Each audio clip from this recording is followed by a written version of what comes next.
What if Boruto secretly learned Flying Raijin with the JOUGAN's true power? So in Boruto 2 Blue Vortex chapter 1, we saw Boruto almost instantaneously infiltrate the Hidden Leaf Village via the sky. But what was this ability that allowed Boruto to instantly appear before Code? That is the question that we all want the answer to. During my first read of the chapter, when I saw Boruto appear on Code's head top, one of the first things that came to my head was Flying Raijin. There was no other jutsu that really came to my head in terms of seeing a character almost instantly appear right in front of another character and it not be the Flying Raijin Jutsu. And I mean, of course we have other space-time ninjutsu, but you know, for the characteristics of the maneuver that we seen in that first chapter, it seemed like Flying Raijin. And that's actually one of my favorite, that's probably my favorite jutsu in the whole Naruto verse, and it's from my favorite Hokage, Tobirama Senju. But Boruto knowing Flying Raijin, how would that make logical sense? That's the question that came into my head when I tried to make sense of Boruto possibly having Flying Raijin. Like, how would Boruto learn this, considering it's a jutsu that his grandfather used quite frequently, but his grandfather is no longer around. The man is dead and gone, you know, ever since the beginning of the series. So how the fuck would Boruto know Flying Raijin? And that's when I kind of shut that theory down and was like, yeah, that shit just don't make sense. It has to be something with the JOUGAN, it has to be. But I started thinking, and I actually came up with a rationale of how Boruto would be able to learn the Flying Thunder God Jutsu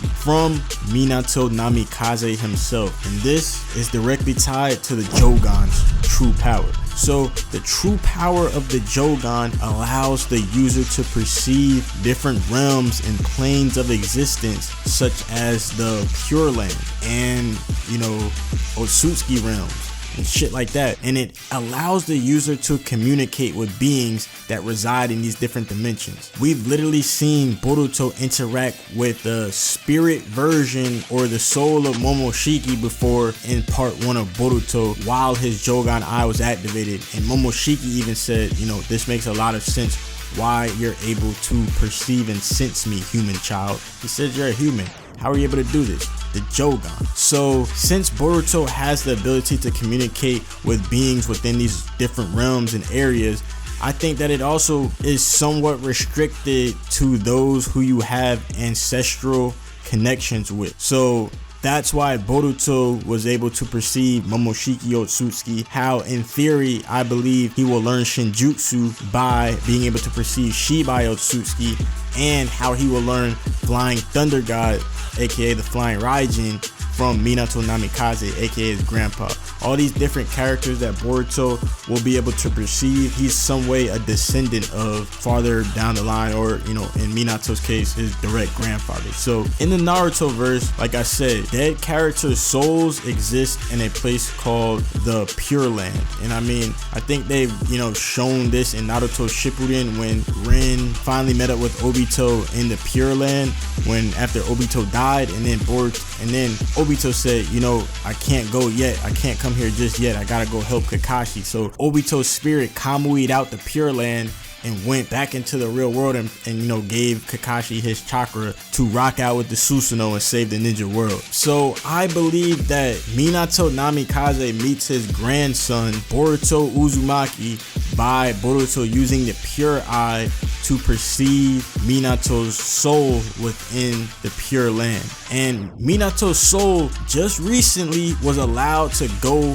to the Pure Land after it was released from the Reaper Death Demon's stomach at the end of Shippuden, because his spirit wasn't even around in the Pure Land because it was trapped for all of eternity, just like the third Hokage, second, first, and Orochimaru's arms was trapped in the stomach of the Shinigami. So the fact that all these were released at the end of Shippuden, that would be a dope way to connect back that, you know, it paid off that Minato's soul got released from the death god's stomach. So Minato being able to meet his grandson and support him in a time of need would really be, you know, parallel, not necessarily parallel, but it would kind of remind you of the time when Minato came to Naruto's aid as basically a soul or as like a chakra entity force, whatever the hell, when Naruto was about to go full Nine Tails mode and Minato basically came into Naruto's psyche and was like, yo, my boy, chill out, my boy, I need you to pipe down, you about to wild out in the dick. So Minato has been known to cross those boundaries within the series between life and death, and it's not like we haven't seen him interact with whole Naruto Uzumaki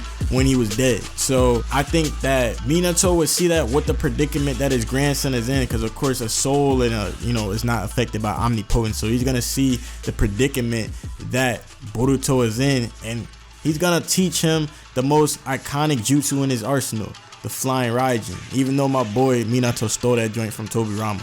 But you know, since they all Hokages, they both swaggy, you know what I'm saying, we gonna let it rock. But this is the only way that Boruto would really learn Flying Raijin, considering that, you know, he's not in the village, he doesn't have access to the village historical, you know, database and historical scrolls. If Minato did, you know, or Tobirama did write it down, because we don't even know how Minato learned the fucking Flying Raijin technique to be real. I think that it had to have come from some type of scroll, but Boruto doesn't have access to any of that shit. So it's like the only way it would make sense for Boruto to know this jutsu is if he perceived Minato's soul, you know what I'm saying, with the JOUGAN's true power. And I feel like this is going to open up the storyline to be more interesting, because maybe this is why the Otsutsuki that have seen the JOUGAN have said, you know, this is such a troublesome eye, because it really allows the user to transcend, you know, different realms and of existence and learn information and insights, you know, and jutsus, powers, etc. from different people within different realms, such as, you know, Shibai Otsutsuki, such as Minato Namikaze, probably shit, even Kushina, you know what I'm saying?